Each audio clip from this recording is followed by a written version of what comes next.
अस्सलाम वालेकुम एवरीवन, कैसे हैं आप लोग। एक सवाल किया जा रहा है, क्या 40 पे जीएसटी पास हो सकता है, 45 पे है, 50 पे है, 55 पे है या 60 पे है। इसमें कुछ एक्सेप्शंस हैं जिस पे 40 को भी पास करार दिया जा सकता है। विद प्रूफ मैं आपको दिखाऊंगा according to the notification of government of Sindh, जो सखर आईबीए के साथ कोलैबोरेट करके आपका पीएसटी जीएसटी का टेस्ट ले रहे हैं। तो ये वीडियो उन बच्चों के लिए है जो ये पूछ रहे हैं कि सर टोटल पासिंग मार्क्स कितनी होनी चाहिए जिससे हमें सीट मिल सकती है। तो चलिए शुरू करते हैं।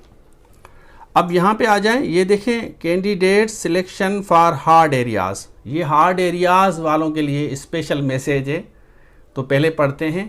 हो सकता है कि ये एक्सेप्शंस आपको भी मिले, लेकिन ये पर्टिकुलरली हार्ड एरियाज़ वालों के लिए इन्होंने लिखा है। The government aims to provide access to schooling to all children at their doorstep and to ensure implementation of article 25-A। The induction of school specific teachers is the major step to address the challenges.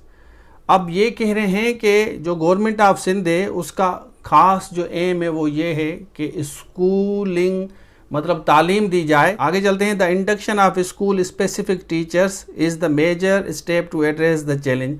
और इसके लिए बहुत बड़ा challenge ये है कि हमें teachers को रिक्रूट करना है, अपॉइंट करना है, क्योंकि वो चैलेंज मीट करना है जो बच्चे ऐसे एरिया में रहते हैं जहाँ उनको तालीम मुयस्सर नहीं है। During the last recruitment round, जो पहले रिक्रूटमेंट हुई थी उसके बारे में बात की जा रही है। All vacant positions could not be fulfilled इन थाना बुल्ला खान, केटी बंदर, खारो चंद, नारा एंड सालेपट। सालेपट जो रोड़ी के आगे है, केटी बंदर, ये सारे इलाके हैं। इन इलाकों में अपॉइंटमेंट नहीं हुई थी और बच्चों को एक्सेस टू एजुकेशन या स्कूलिंग मुहैया नहीं की गई थी। मतलब government could not provide the facility of schooling और education to the people of these areas, particularly the children of these areas. उन बच्चों को तालीम नहीं दी जा सकी क्योंकि टीचर्स अपॉइंट नहीं हुए थे। टीचर्स अपॉइंट होंगे तो बच्चों को तालीम मिलेगी।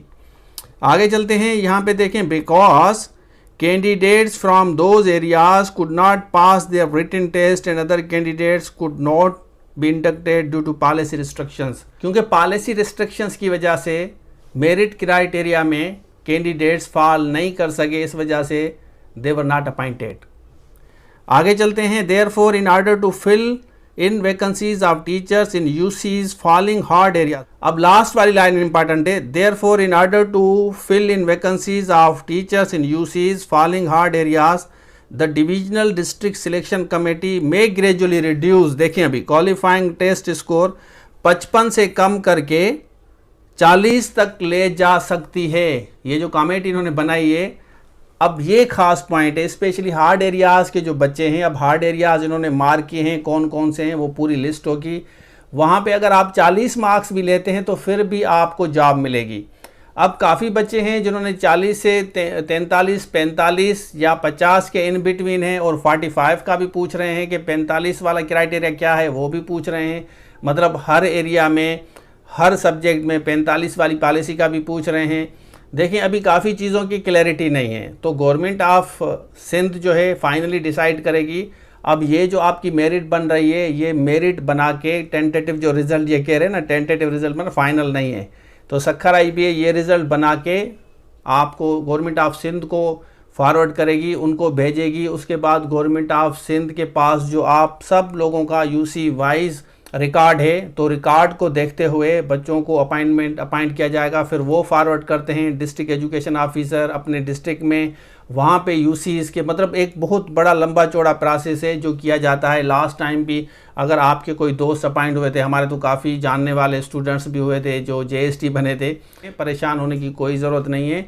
आप देखें, अगर आप जेएसटी में नहीं आए तो पीएसटी की तैयारी करें, सही से तैयारी करें। हमने यही कहा है कि जो भी बच्चे हमारा भी कोर्स ले रहे हैं उनको भी हम डायरेक्टली ये इंस्ट्रक्शंस दे रहे हैं कि भाई देखिए परेशान होने से कुछ नहीं होने वाला, आपका पीएचडी का पेपर भी अच्छा नहीं होगा अगर आप इस तरह परेशान होंगे। आपको सही से भी तैयारी करनी है। जो आपने जेएसटी में गलतियां की हैं वो पीएसटी में गलतियां नहीं होनी चाहिए। कॉन्शियस रहें, जो एरिया आपका वीक है उस पर आप ज़्यादा फोकस करें, जो आपका स्ट्रांग है उसको रिड्यूस कर दें, उसको कम टाइम दें। क्योंकि अभी देखें 20 से अभी आपकी पीएसटी की टेस्ट शुरू है, जेएसटी के almost they've done with it, तो आपको फोकस करना चाहिए। Look forward to doing. मुझे बच्चे मैसेजेस कर रहे हैं जेएसटी का, हालांकि पीएसटी का उनका भी टेस्ट रहता है। तो मैं कहता हूं कि जब तक आपका सब कुछ फाइनल नहीं होता तब तक किसी के साथ भी डिस्कस ना करें। आप कोशिश करें कि मोटिवेटेड रहें, फोकस करें, look forward to doing something that is possible to be done. ये इंपॉर्टेंट चीज़ है। आप लोगों को सही मैसेज दें। देखें, ज़िंदगी यहाँ एंड नहीं होती कि आपका 50 से कम आ गया, 43, 42 आ गया या 35 आ गया। और मैं आपको बताऊं कि जो हमें जो इन्फॉर्मेशन मिल रही है कि काफ़ी बच्चों का स्कोर अच्छा नहीं आया, काफ़ी बच्चों का, मतलब हार्डली बच्चों का 60 प्लस आया है, लेकिन नॉर्मली इतना स्कोर नहीं आया बच्चों का। तो नेचुरली ये सीटें बचेंगी भाई, ये सीटें बचेंगी तो कहाँ जाएंगी। अब यूसी का जो फार्मूला बता रहे हैं कि सर हमारे यूसी में सीट नहीं है, देखें आपने फॉर्म भरा है, अप्लाई किया है, आपके पास स्लिप आई है। अगर इस तरह होता कि यूसी में सीट नहीं है तो उसको रिजेक्ट किया जाता, इस तरह नहीं है ना। तो इट मीन्स आपके ये चांसेस भी हैं, अगर आपकी यूसी में सीट नहीं है तो यू कुड बी एडजस्टेड। जो आपके बराबर में यूसी है वहाँ एडजस्ट किया जाएगा। अगर वहाँ पे कोई कैंडिडेट नहीं बैठा, उसने ना वहाँ पे कोई ऐसा कैंडिडेट है जो पढ़ने वाला है, अपीयर होने वाला है, अगर हुआ है तो उसका स्कोर भी नहीं आया, तो नेचुरली आपको एडजस्ट किया जाएगा ना जहाँ बराबर की सीट होगी। तो ये पॉलिसी हो सकती है। देखें अभी सारी चीज़ें फाइनलाइज नहीं हुई ना, आप परेशान होंगे तो आपका पीएसटी का पेपर अच्छा नहीं होगा। This is all I can do. मैं यही आपको सजेशन देता हूँ कि आपके लिए गाइडलाइन है। देखें मैंने भी अपनी ज़िंदगी में 30-40 इंटरव्यूज़ फेल किए हैं। एमसीक्यूज़, रिटन टेस्ट को छोड़ें, इंटरव्यू की बात कर रहा हूँ। तो हमेशा मैंने कोशिश की है कि मोटिवेटेड रहूँ। तो मोटिवेटेड रहना अच्छा है। At the end of the day आपका राइट आपको मिलता है, आप मेहनत करते हैं, मेहनत करने वाले इंसान को उसका हक ज़रूर मिलता है, किसी भी शेप में मिल सकता है। पीएसटी, जेएसटी, यहाँ ज़िंदगी एंड नहीं होती, ज़िंदगी बहुत बड़ी है। और आपको फोकस होना चाहिए कि यार चलें ठीक है, मैंने अगर वहाँ पे जेएसटी में जो गलतियाँ की हैं, अगर आपका मैथमेटिक्स साइंस वीक है तो किसी टीचर के पास जाएं, उससे सीखें। अगर नहीं कर सकते तो हमारे से वीडियोस ले लें। साइंस की 10 वीडियो हैं, मैथमेटिक्स की 10-12 हैं, इंग्लिश की कुछ वीडियोज़ हैं, इसी तरह 2 कंप्यूटर की हैं, सोशल स्टडीज़ की हैं। तो ये भी कर सकते हैं, या किसी टीचर को बोलें कि हमें गाइड करें, हम किस तरह ये पास कर सकते हैं। मेहनत करें, अपनी तरफ से भी मेहनत करें, टीचर से भी गाइडलाइन लें। तो इस तरह देखें दोनों मल्टीप्लाई होता है ना, कि प्योरली टीचर्स पे भी डिपेंड नहीं किया जाता, कुछ अपनी तरफ से वहाँ से गाइडलाइन मिलती है। तो आप मेहनत करें, इंशाल्लाह कर जाएंगे। आपको मेरी सजेशन आप लोगों को ये है, be motivated, keep your self motivated, आगे बढ़ें, देखें कि आप क्या पॉसिबल है, आप कर सकते हैं। बजाय कि आप रात दिन इस पे सोचें कि यार ये मेरा गलत क्यों हुआ, ये होना था, मुझे तो लग भी रहा था ये है, लेकिन वहाँ पे मेरा जहन काम नहीं कर रहा था, इस पे सोचना अभी जो है ना फ़ायदा नहीं है।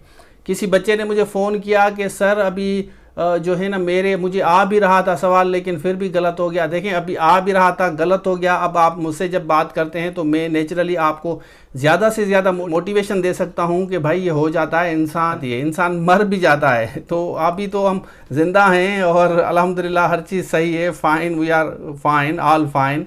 तो कोई भी चीज़ कहीं नहीं जा रही, ज़िंदगी है तो सब कुछ है। अपने आप को परेशान ना करें, आप टेंशन में ना रहें।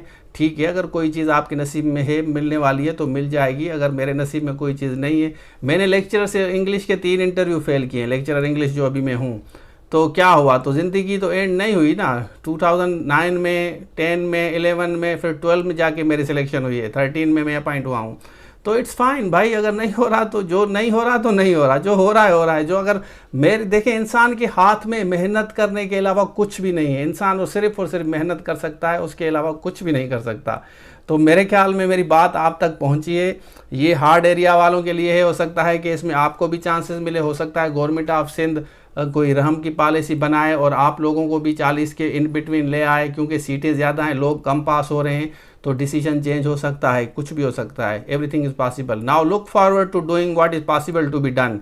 मैं आपको ये सजेस्ट करूंगा, पीएचडी की तैयारी करें, सही से तैयारी करें, टीचर्स को कहें आपको समझाए। कोर्स लेना है तो ले सकते हैं, कोई इशू नहीं है। We are present for, we are available for all of you all the time.